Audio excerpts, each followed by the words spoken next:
तो महाराष्ट्र का नासिक हो या फिर गुजरात का नवसारी, हर तरफ तबाही की तस्वीरें ही देखने को मिल रही हैं। लेकिन बर्बादी का जो मंजर देश के सामने मौजूद है वो सिर्फ कुदरत का क्रोध है या फिर इंसानी गलतियों और नाकाफी तैयारियों का नतीजा। तबाही और तैयारी के बीच की खाई पाटनी होगी, वरना बर्बादी का ये मंजर ही नियति बन जाएगा।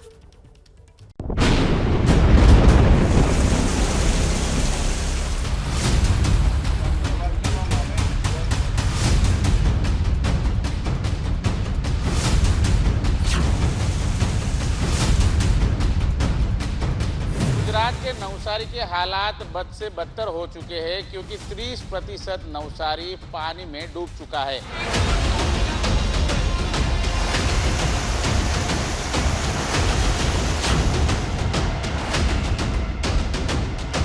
हम लोग 6 फुट से पानी हो गया है, हम लोग बाहर नहीं निकल सकते हैं। आदमी कहाँ जा सकता है?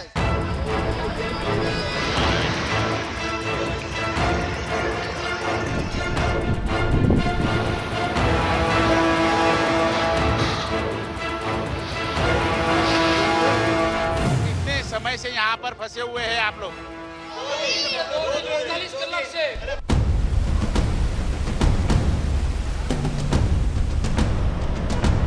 महाराष्ट्र के कई जिलों में भारी बारिश हो रही है। रेड अलर्ट है और अब लोग डरने लगे हैं क्योंकि मौत का आंकड़ा लगातार बढ़ रहा है।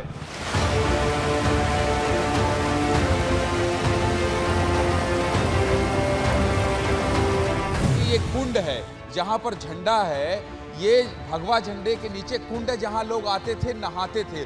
मंदिर का लगभग गुंबद को छोड़ के सारा हिस्सा जो है डूबा हुआ है। बहुत सारे प्राचीन मंदिर हैं जिनके गुंबद थोड़े काले दिखाई देंगे, वो सब डूबे हुए हैं।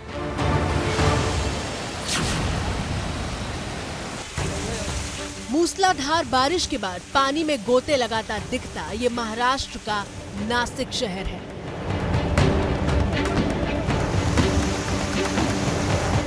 जिधर नजर जाती है जल तांडव दिखाई देता है।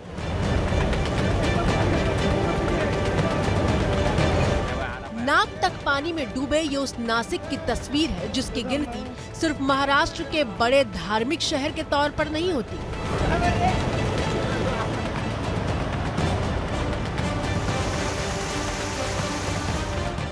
नासिक की गिनती महाराष्ट्र के औद्योगिक शहर के तौर पर भी होती है।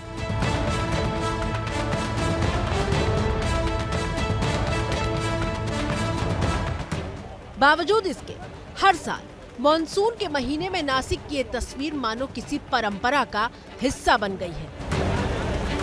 यहाँ परंपरा शब्द का इस्तेमाल इसलिए क्योंकि साल बदल जाता है, लेकिन नासिक में गोदावरी नदी के तट पर बसे इन मंदिरों के डूबने की तस्वीर नहीं बदलती।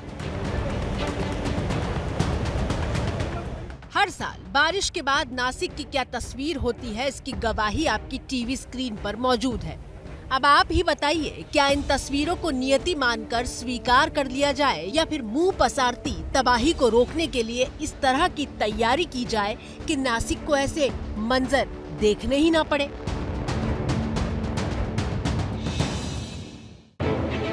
अब इन दो तस्वीरों को देखिए। दोनों ही तस्वीरों में नासिक के हनुमान जी मौजूद हैं। एक बाढ़ आने से पहले और दूसरी तस्वीर बाढ़ आने के बाद। ये दोनों तस्वीरें बताने के लिए काफी हैं कि गोदावरी नदी कितनी उफान पर है। नासिक में मौके पर मौजूद एबीपी न्यूज संवाददाता ज्ञानेंद्र तिवारी दिखा रहे हैं कि हालात कितने गंभीर हैं। ये सड़क थी और इस सड़क के सहारे लोग मंदिर, उस तस्वीर को जूम कीजिए, देखिए गुंबज का बिल्कुल ऊपरी हिस्सा दिख रहा है। अब इससे अंदाजा लगाया जा सकता है कि वहां लोग आते थे और दर्शन करते थे। इसका मतलब ये है कि पूरा मंदिर डूब गया है और ये कुछ सामान बचा हुआ है और ये शटर डाउन है। इसके अलावा पूरे दुकानों में पानी भर गया है। ये वो नासिक है जिसे महाराष्ट्र की वाइन कैपिटल कहा जाता है।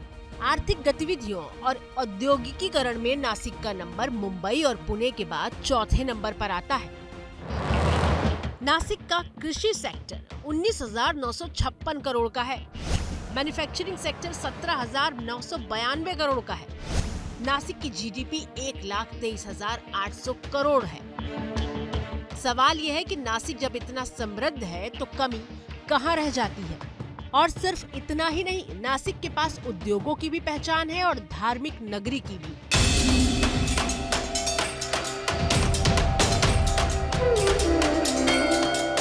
नासिक का धार्मिक महत्व इसलिए है क्योंकि माना जाता है कि देवता जब अमृत लेकर जा रहे थे तो उसकी बूंदें नासिक में गोदावरी नदी में गिर गई थी। इसी विश्वास के चलते हर 12 साल में नासिक में कुंभ मेले का आयोजन किया जाता है।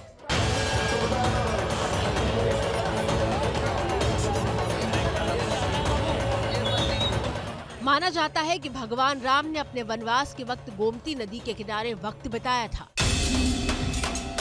त्र्यंबकेश्वर का बेहद प्राचीन मंदिर भी नासिक में है, जो 12 ज्योतिर्लिंगों में से एक है।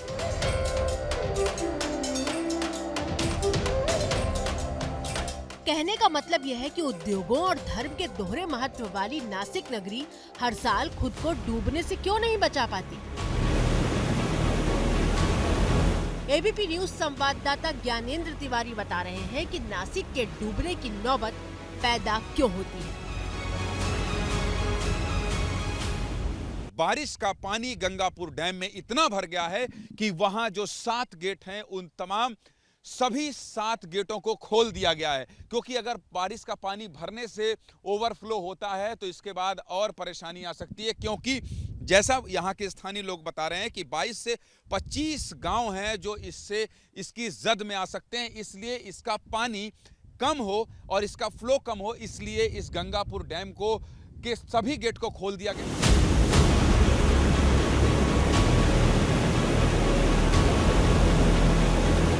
अब सवाल यह है कि डैम क्यों ओवरफ्लो होने लगा।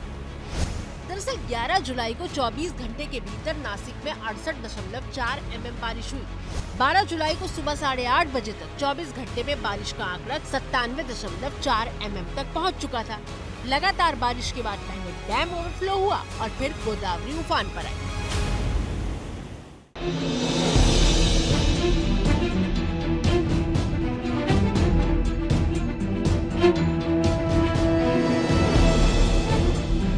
नासिक के बाद आपको सीधे गुजरात के नवसारी ले चलते हैं, जो सिर्फ 211 किलोमीटर दूर है।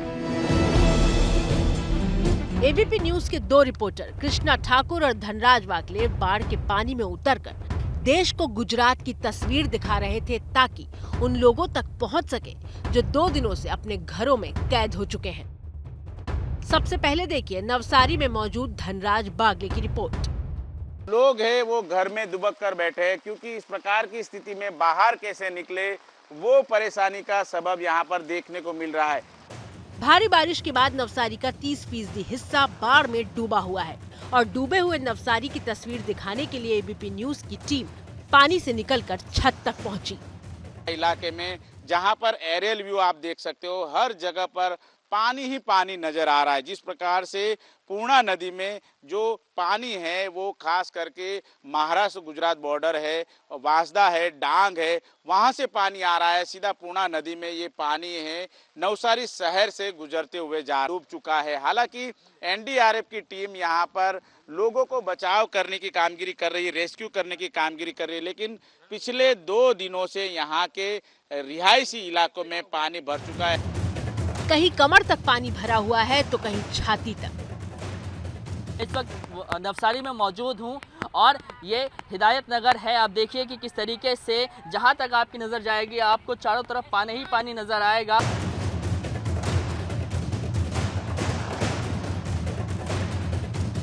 इस बात की कल्पना कर पाना भी मुश्किल है कि जिस घर में आप रहते हैं वहां बारिश और गटर का पानी भर गया हो, बिस्तर से लेकर बर्तन तक तैर रहे हों और किचन में खाना बनाना असंभव हो जाए।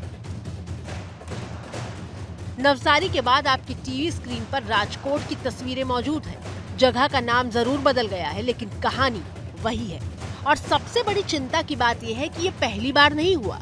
राजकोट के लोग खुद बता रहे हैं कि मुश्किल कब से है और क्यों है।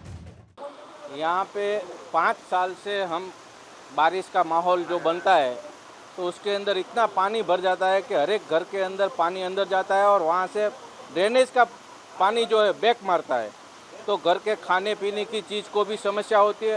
और 5 साल से हम पानी के निकाल की व्यवस्था नहीं है। कोई निकाल की व्यवस्था नहीं है। और जो भी पुराने ज़माने में जिसको हम गुजराती भाषा में वोकड़ा बोलते हैं, छोटी छोटी नहरें बोलते थे, वो आज के समय में पूरा बंद करने के बाद ये परिस्थिति हुई है। उसका ऑल्टरनेटिव विकल्प कोई देना चाहिए, वो आज के समय में किसी नगर पालिका ने दिया नहीं है।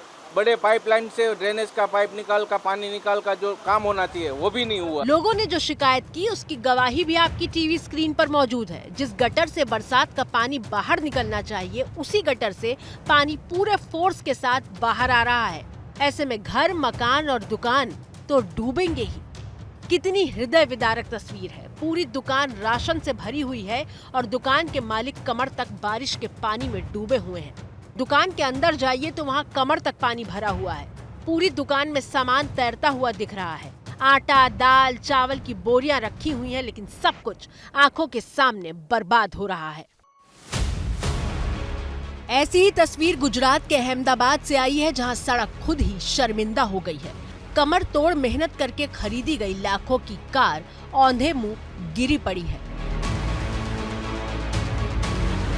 इसके बाद गुजरात के वापी से आई तस्वीर देखिए, जहां सड़क गड्ढों के बीच बनाई गई है या गड्ढों के बीच से सड़क का अवतरण हुआ है, बता पाना मुश्किल हो जाएगा। ये गड्ढे विकास और प्रगति जैसे शब्दों का मजाक उड़ा रहे हैं। गुजरात के 26 जिले बाढ़ से प्रभावित हैं। बाढ़ पहले भी आती थी, लेकिन तबाही आने का सिलसिला पहले से कई गुना ज्यादा बढ़ चुका है। आंकड़े बताते हैं कि गुजरात के शहरी इलाकों में बाढ़ आने की घटनाएं 8 गुना ज्यादा बढ़ चुकी हैं। और ऐसा सिर्फ गरीब इलाकों में नहीं हुआ। गुजरात में बाढ़ की मार अमीर और गरीब दोनों पर एक जैसी पड़ी है। मिसाल के तौर पर बाढ़ में डूबे इन घरों को देख लीजिए। एक से बेहद खूबसूरत घर बाढ़ के पानी में डूबे हुए हैं। अब सवाल उठता है कि बाढ़ की विभीषिका साल दर साल इतनी विकराल क्यों होती जा रही है। पहली वजह बेतरतीब शहरीकरण, जिसकी सबसे बड़ी केस स्टडी चेन्नई शहर बना था। बिना सोचे समझे रिहाइश खड़ी की गई और फिर पूरे देश ने देखा कि पानी की कमी से जूझने वाला चेन्नई कैसे डूब गया था। दूसरी वजह ड्रेनेज सिस्टम में खामी। तीसरी वजह पानी के रास्ते का अतिक्रमण। चौथी वजह ठोस कचरे का ठीक से प्रबंधन नहीं। पांचवी वजह सड़कों की डिजाइन में कमी।